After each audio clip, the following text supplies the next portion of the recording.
Gagan sweet box తీసుకొని ఇంటికి వస్తాడు. ఇక అమ్మ నోరు తీపి చేసుకో అని శారదకు స్వీట్ తినిపిస్తూ ఉంటాడు.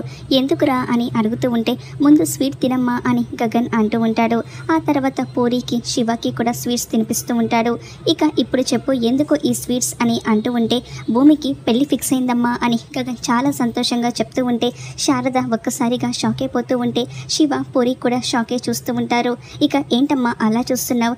ఇప్పుడు నాకు చాలా సంతోషంగా ఉంది. ఇన్ని రోజులు మనకు పట్టిన గ్రహణం వదిలిపోయింది. ఇక మనం హ్యాపీగా ఉండొచ్చు.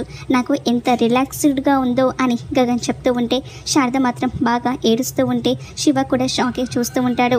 మరో పక్క భూమి ఇంట్లో కూర్చొని ఇక కన్నీళ్లు పెట్టుకుంటూ గగన్ని తలుచుకొని బాధపడిపోతూ ఉంటుంది.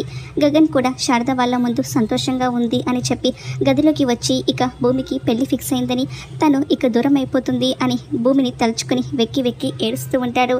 ఇక గదిలో కూర్చొని భూమిని తలుచుకుంటూ ఇక తల మీద చేతులు వేసుకొని ఇక చాలా బాధపడిపోతూ ఉంటాడు. భూమి గగన్ ఇద్దరు కూడా ఏడుస్తూ ఉంటారు. ఇక రాబోయే ఎపిసోడ్లో ఏం జరుగుతుందో చూద్దాం.